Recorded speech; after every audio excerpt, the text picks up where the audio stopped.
புரியுதா? தயவு செய்து பழைய பழைய வாழ்க்கைக்கு திரும்புங்கப்பா. புரியுதா? இந்த வாழ்க்கை உங்களுடைய வாழ்க்கையே கிடையாது. தயவு செய்து இது உங்க வாழ்க்கை இல்ல. நீங்க தண்டனையில இருக்கிறீங்க. அதை உணருங்க. கழுத்துல 15 பவுன் சங்கிலியை போட்டுக்கிட்டு பில்டப் எல்லாம் பண்ணாதீங்க. இதெல்லாம் நீங்க ஜெயிலில் இருக்கிறவனுக்கு 99 97ன்னு கைதி நம்பர் கொடுத்துருப்பான்ல, நீங்க வீட்லயும் ஜெயிலில் தான் இருக்கிற, உன் நம்பர் எனக்கு மட்டும்தான் தெரியும். புரியுதா?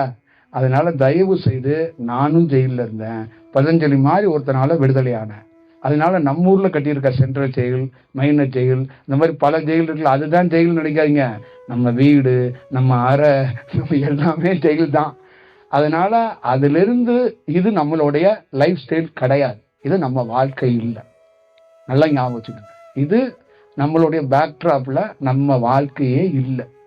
நம்ம செஞ்ச செயல்னாலதான் மிஸ்மேட்சில் பையன், மிஸ்மேட்சில் பொண்டாட்டி, மிஸ்மேட்சில் சுற்றி இருக்கிற பேக்ரவுண்டு, சம்பந்தமே இல்லாத 4 குரல் வந்து கேட்குது, நீங்க இப்படி வாழ்ந்திருக்கவே கூடாது அப்படிங்கிற. இந்த சம்பந்தமே இல்லாத ஒருத்தன் ஆலோசனை கொடுக்க நம்ம வாழ்க்கையில வர்றான்னா அது மிஸ்மேட்ச் தானே. அப்ப அந்த மிஸ்மேட்சுக்கு காரணம் என்னன்னா பனிஷ்மெண்ட். அப்ப வாழ்க்கையில எல்லாரும் ஞாபகம் வச்சுக்கோங்க, ஒரு சிவனுக்கு பார்வதி கிடைச்சாங்க, அது மிஸ்மேட்சா? அப்ப உங்க கையில இருக்கிறது பார்வதியா